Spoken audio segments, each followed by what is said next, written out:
My name is Michael Brito. I am a recovering direct marketer. You're supposed to laugh. So I know content marketing very well. In fact, early on in my career, I worked at HP, and I managed search. I had about a $12, $15 million budget, and I managed search, both natural and paid, and it was fun. And I realized as I kind of matured and grew older that customers don't like to be referred to as clicks, views, target audience, segments, and that they're real people. So I kind of transitioned my career to do more social, and I've been doing that for the last 7, 8 years, currently working for Edelman Digital. So today we're going to talk about transforming your brand to a media company.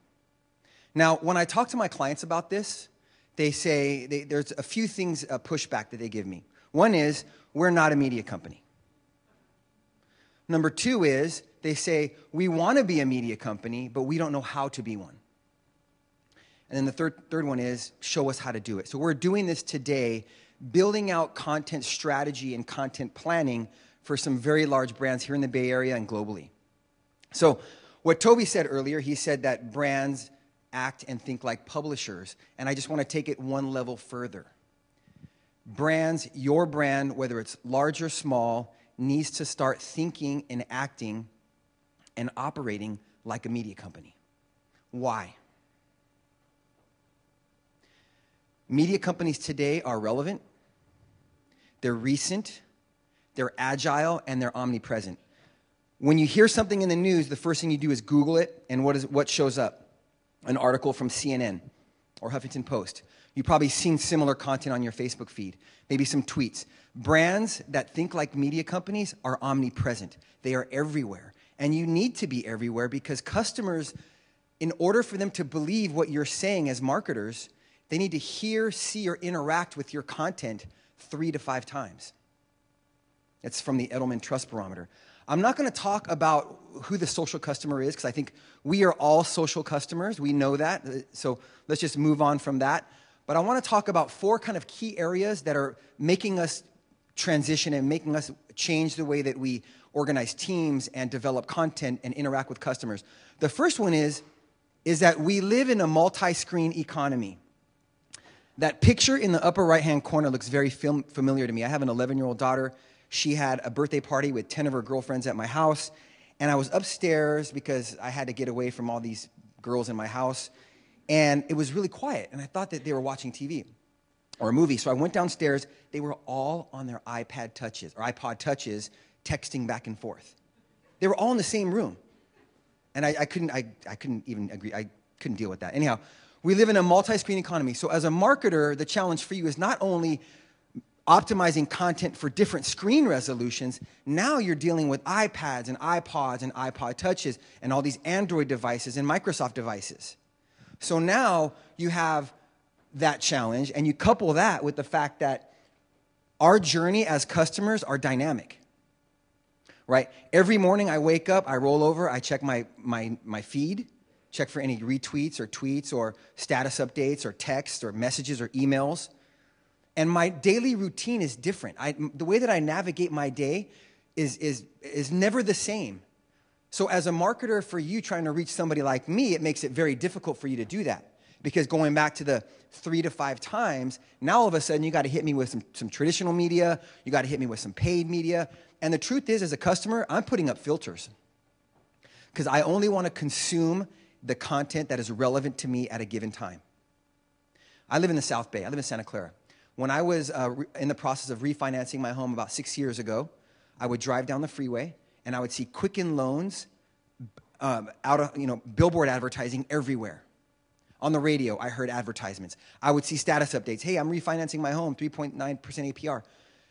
The minute that I refinanced my home, all of those ads went away. But you know they didn't really go away. They're still there, but they're just not relevant to me at that time. The third point is communication is real time and social media is real. Everybody remember the Arab Spring in Egypt, 2010. In the morning, January 24th, the square was empty. By 4 or 5 o'clock, there were millions of people in that square. The University of Washington did a study, and they studied the tweets, the gigabytes of video, comments, YouTube, Twitter, everything leading up to this day, and there was about 2,300 interactions as it related to this region on the 2 or 3 days prior to this event. On the day of that event, that went from 2,300 to over 300,000 conversations per minute as it related to this event, or per hour, okay? So social media content, it moves people. It changes government.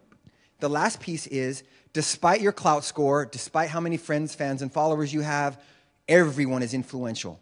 How many times have you decided not to fly a certain airline because somebody posted a negative experience on Twitter or Facebook? How many times have you decided to fly on an airline because of the same thing? We are all influential. Now, despite all that stuff, we as marketers, we still have core business objectives. Increasing revenue, margin, market share. Those are all still important. So what happened was, many years ago, with the rise of of social media, you have all these different networks. You had all these, Monday morning quarterbacks saying, you know what, this brand, they suck. They should engage in the conversation. You've heard that before, right? Brands need to engage in two-way dialogue. We've been saying that for the last 7 years. Or if I was working for this brand, I would have done this and this and this and this, hoping to get hired by them. And what happened was brands started to listen. They started to get smart. They started investing in platforms. But the problem is that due to the fact that nobody communicates in large organizations, you've had siloed communities, siloed content. This is a study by the Altimeter Group in 2011, or is it 11 or 12? I don't know, it was about a year ago. On average, large brands have 178 social media channels. How do you deal with that? How do you deal with that from a content perspective, from a management perspective, from a marketing perspective, from a community engagement and crisis perspective? It's unmanageable. So I want to talk about this, and that has resulted in several different challenges that you might be going through today. One is employees' inappropriate use of social media. I've gotten in trouble so many times I used to work at Intel as well. The legal team would always be sending me emails. Internal confusion of roles and responsibility. Who owns the customer experience? Who owns the Facebook page? Marketing or PR? Because they're not communicating. You know that they both want it. So they're both probably creating their own disjointed communities. I'm not going to talk about inconsistent measurement because that's still around, but disjointed content and community practices. Number one challenge for brands today. One of my clients, basically, we did an audit. They had 180 administrators to their Facebook page. When we looked at their content, they were posting at odd hours of the night. There was spelling errors. There were grammar errors. There were, they weren't following the kind of best practices and using URL shorteners and images, and they weren't asking questions. It was a free-for-all. There was no management, no communication. So one of the things that I do at Edelman is I kind of lead a team that does social business strategy, and it really focuses on building the internal infrastructure of your organization so that you as a marketer can better create content, so that you can better scale community management, so that you can better scale metrics and analytics. Okay, so it's very much focused on internal change management. I want to highlight the last sentence here, how social business strategy must drive shared value for all stakeholders, customers, partners, and employees too. And this is how it plays out. Number 1 and 2, right? Let's start with number 1. Customers drive value back to your brand by what? Buying your product. They indirectly sell your product through advocacy. They're also giving you feedback. Sometimes it makes sense. Sometimes it's dumb. The way that you complete that value exchange is by number 2. It's engagement, right? It's community management. I would say content marketing can fall in that category, but there's still, every time I read an article about content marketing, it's about SEO, and it's so much more than just SEO. That's one small element of content strategy. But you complete the cycle simply by engaging in that relationship. Now, the way that it works internally, number 3, if you have a central team, they are driving collaboration amongst marketing and PR, also enabling teams. That's what social business does. It enables teams to what? Improve process, improve products. Anybody here use Amazon Prime? That was an employee idea. And now it accounts for, last I heard, 20% of Amazon's revenue. Employee idea. Process improvement. And the big one is employee advocacy. People don't trust you and I. We're marketers, we're communicators. But what they do trust is they trust engineers, they trust product managers, they trust those really authentic voices to what? Engage with the community. So it's almost like a figure 8 of shared value across the entire ecosystem. And I'll make these slides available in case you want to use them and steal my graphics. Here's the difference between a social brand, which I think you all are familiar with, and social business. On the left, social brand, it's the way that we communicate externally. It's marketing, campaigns, events, even customer support. Social business is, again, it's the infrastructure, it's the training, the process, the governance.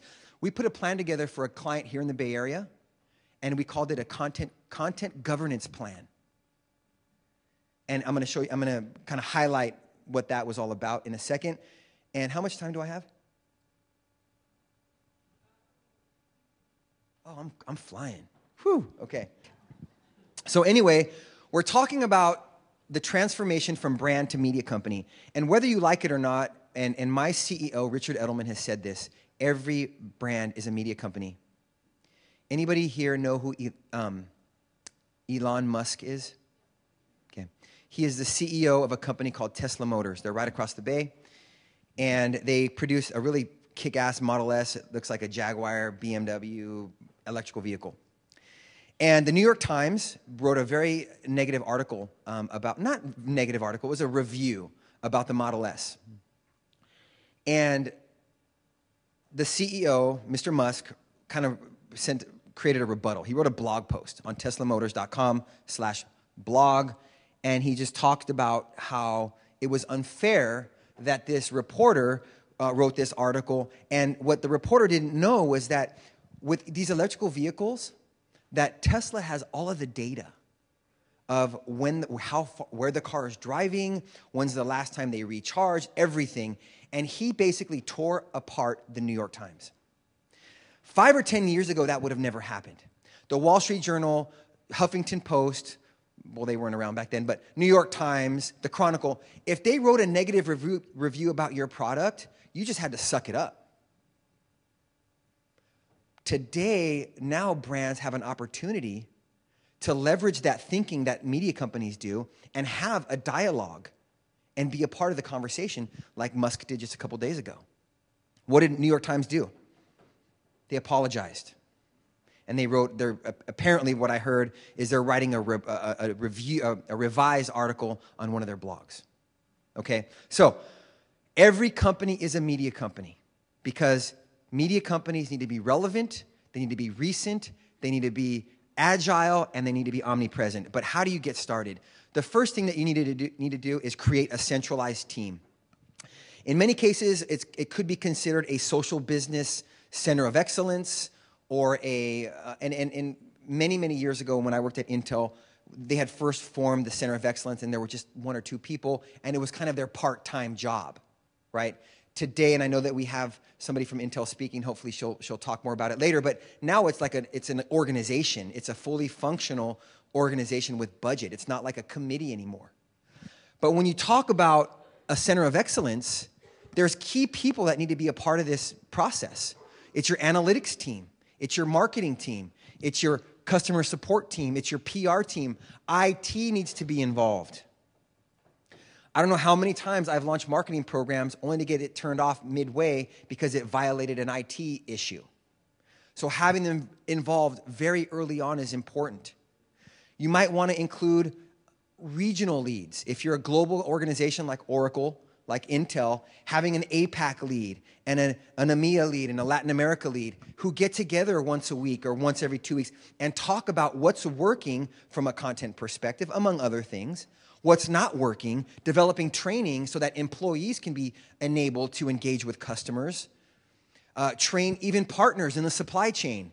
If you're working, Intel partners with HP and every other PC manufacturer and Qualcomm and all these other large companies. Imagine being able to create content together through the supply chain. to change customer behavior. So this center of excellence or this centralized editorial team, whatever you want to call it, is going to look different for every company. But having a team that's talking about best practices and sharing that across the organization is very important. And here's how it would kind of play out, right? So your center of excellence is along the bottom there, and you have your product marketing, you have your marketing operations, your customer support, PR and communications. It could be even employees. And as you plan for campaigns and product launches and events, and just your day-to-day two-way engagement on Facebook, Twitter, and blogs, etc., your center of excellence is going to be driving the training, the policies, the social media policies is important, the technology adoption, right? So the center of excellence, going back to having somebody in IT involved, before you invest in a Kapost, before you invest in a Radian 6, before you invest in some other company, make sure that IT is part of that process. Your content plan, your content strategy, I should say. What are the things that your brand is comfortable talking about and what are they not? And then you kind of pull that into campaigns, initiatives, community engagement, paid, earned, and owned media, also known as converged media. And the last piece is customer support. And then you take all those analytics and reporting and you kind of bridge it back into all of your stakeholders and share what's working and sharing what's not.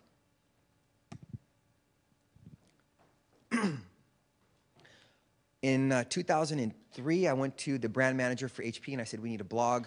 And she's like, oh my God, no. And I said, why? She said, because they'd say negative things about us. So I went to YouTube, I did a video search, and there was, the first video that came up was this person who was really upset at support, and he threw like a printer over the second story building of an apartment complex. And I said, well, hello, let's and they're phenomenal today in social. But the problem with, or here's the challenge when you think about the brand narrative, right? Because still today, brand marketers, traditional brand managers, they have one way of thinking. It's our brand message, our brand positioning, our value proposition. That's the way that we need to communicate that to our customers. But we as customers we reject that. We reject those messages. So when you're creating your strategy, that is an input. Understanding how your product works and what problem it solves, those are all part of your content strategy as an input. But then you also want to take into consideration third-party research. What does the media say when they reference your brand? How does the community talk about you within your owned media? So on your Facebook page, or on blogs, or on the comments on a YouTube video. What do they say when they reference your brand? And then looking at your content. What's working in social today and what's not? What's the type of content that generates the most engagement, the most clicks, the most likes, shares, comments, retweets, loves? There's just so many actions, right? Looking at that content, and that is an input of your content strategy. And then understanding search behavior. We are all probably search marketers. We all know that there's free tools that Google tells you, Google Trends, of different search volume in terms that are getting popular. There's also a tool that'll tell you the frequency of searches based on your query. That is part of your input. You couple that and you get your teams in a room together and you talk about what are those tiers of content that we are going to share? What's the frequency of marketing messages that we are going to share versus curated content? What is the frequency of just fun content, like, well, I'll talk about Oreo in a minute, like that, more so than content that's more focused on our brand positioning. We did a content strategy for a client. It was a Word document, 185 pages. Talked about tiered content, frequency of content, measurement of that content, best practices of that content. That is a content strategy. That is driving the content that they're using on Facebook, on Twitter, for blogs, and it's starting to influence their corporate website. That's hero content. That's what I call hero content. The second piece is a real-time listing center. This is Hootsuite's. Hootsuite is a client of Edelman. This is Hootsuite's dashboard for the election last year, and it just monitors. It was monitoring brand mentions, right? A lot of companies are investing in and building products that are called command centers. So think of like, the Bourne Identity when they're like hunting for Jason Bourne and they're all watching him on these GPS monitors. That's a command center. Dell has one, Gatorade has one, The Oregon Ducks have one. Several companies have one. This is important in your content strategy. This is going to help you identify trends. It's going to help you identify support issues. It's going to help you identify potential crisis issues. And it's also good for the CMO. The CMO is going to say, oh, look at my brand compared to their brand. They suck. We're killing them. So not very actionable in those cases. But other companies are, when we think about content and trending content, right? Let's talk about Oreo for a second, okay? Everybody know the story? The Oreo story? I'm getting a few, but okay, I'll just recap in 30 seconds. Basically, when my Niners were down 17-0 and I was extremely upset and I didn't even watch it and see it, there was a blackout. And Oreo moved really quick. They created a tweet that said, power out, no problem. They linked to an image that had this Oreo with this black and white gradient image that said, you can still dunk in the dark. Pretty creative, right? Oreo's been known for doing that for a while. Oreo, Taco Bell, Old Spice have all been kind of capitalizing on real-time trending events and inserting themselves into the conversation. A lot of talk, like Adweek wrote something about this just the other day. Ad Age wrote a piece on they're calling it real-time content marketing or real-time content engagement or creation. We have a product at Edelman called the Creative Newsroom. We're doing this today with several clients. But this idea of while it's fun and it's amazing and they're getting a lot of coverage for it, should only be 10% of your content strategy. Now, it's very easy for me to say, monitor what's happening in society or politics or pop culture and be able to create content within an hour to become recent and relevant. Very hard to do, right? Because you have to have content writers. You have to make sure legal is signed off on that scenario. You need to make sure that you have a producer, somebody who can put a Photoshop image together like super quick, and somebody who can write really good content and knows the community. It's exactly what the newsroom does every day. It's exactly what David Letterman does every day. They get together in the morning, Eastern Standard Time, and they say, what happened last night? What's happening right now? What can we write about right now? Brands need to start thinking like that. I have two more pieces. This is assigning roles and responsibilities. Contributors, editors, regional editors. And this can play out in any scenario based on your business, right? Contributors could be product groups. It could be a contributor from the marketing department. There could be a contributor from customer support. Hopefully your support groups are creating content based on what people are dialing in for to the call center or asking questions in their knowledge base. You create content, capitalize on search, decrease calls to the call center. Contributors could be employees. That's what I love about Kappost, and I'm being honest, and I'm not just saying that because you invited me here, Toby, but we use Kappost for Edelman Digital. We have hundreds of writers who they can't publish to our blog, they can't publish to our Twitter account, but they can contribute content, and then our editors, our community manager, Chris, in Chicago, then reviews it and sends it back for editing or assigns it and puts it on the calendar for publishing. And that could play out in a variety of different scenarios, right, depending upon your team. And then here's how that works from a flow perspective. Team brainstorms ideas, a contributor writes a piece of content, it goes through this series of workflows, and this is the stuff I geek out about. It's not sexy, but I love this stuff. So this is kind of how it would work for one client, right, using a platform, and it just goes through these series of things that or controls. Legal's probably involved here. A community manager's probably involved here. And this is how you kind of turn on that content engine. Think about Forbes. Forbes is an interesting site. They allow for contributors. And these contributors don't get paid. They write on Forbes to basically say, oh, I'm a Forbes writer, right? So it feeds their ego. But Forbes is creating a crap load of content. Every single day I see articles from Forbes. And they don't even hire the writers. They're using contributors who are just doing it for either the link or for thought leadership. The last piece is, this is very complicated, but very important. When you think about the way that you engage in a dialogue, having controls that escalate conversations to support or crisis, or even if you want to create kind of an official advocacy program, you're identifying those highly influential people in your communities, you're putting them on a list, and you're figuring out how to amplify them and enable them at a later time, okay? So support decision work trees need to be a part of your content strategy. And this is blank because there are so many technology vendors out there. And there's acquisitions happening. Oracle's making a ton of moves in this space. A lot of companies that are coming out with new products. So don't start off with the technology. If you know you want to make this transformation into a media company, don't go find a vendor and say, help us.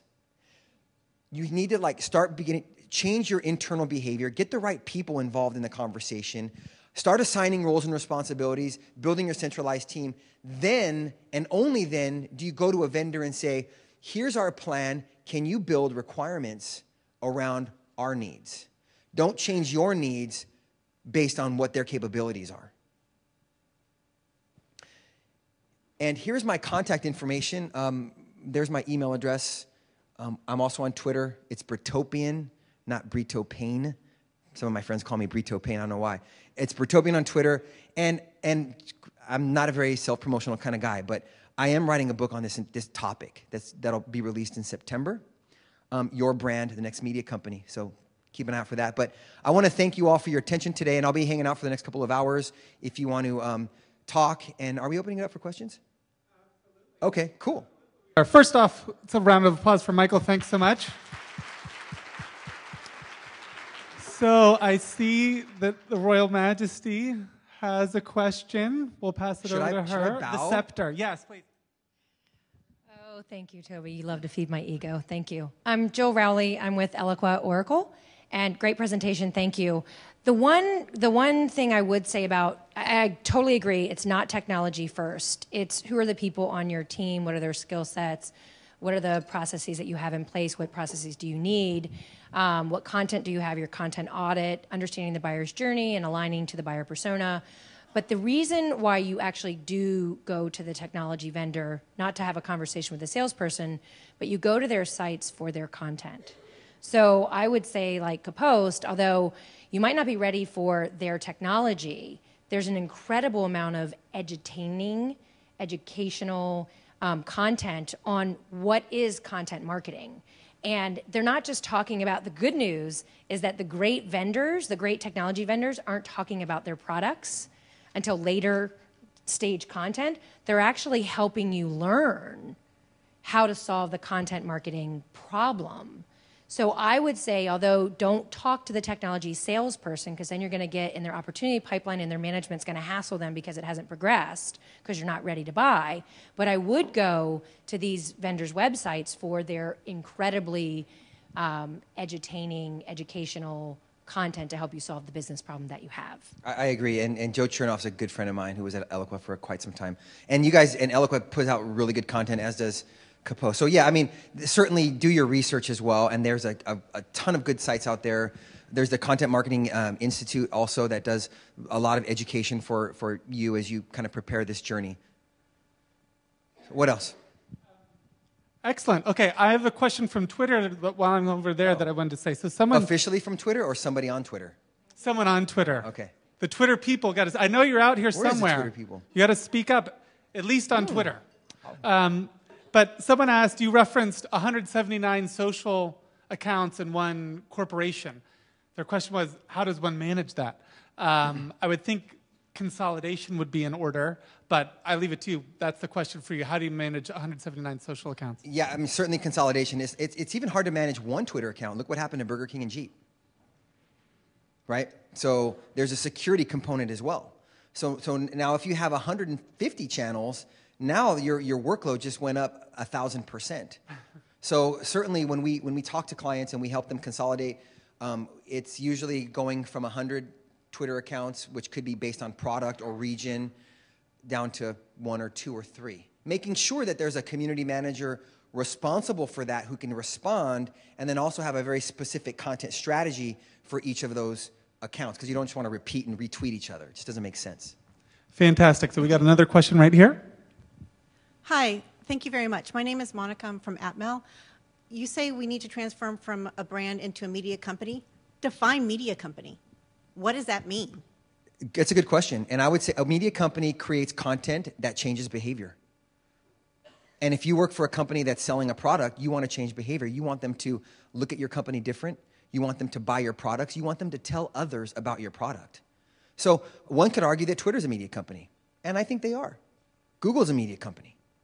Obviously, the CNN and Gannett are media companies.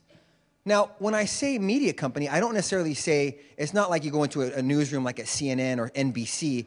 Now, that's a real media company. I'm talking about the way that we think about content, the way that we amplify and employ our stakeholders to create content on our behalf, because we can all attest that content is the #1 challenge, right? There's only so much content that you can create, and it gets expensive when you're doing videos and infographics, etc. So now what do? Do you crowdsource content from your community? What's your curation strategy? So our teams struggle with content. Media companies don't have a problem with content. There's just, I mean, they have hundreds of people who are like ready at beck and call to create content based on what's happening in the news or what's happening in the media. So as a brand, if we can start thinking differently, it'll help us from a content ideation perspective to content creation, to content distribution, to content approval, and then optimizing that content once it's live. Any other questions from anyone here? Super.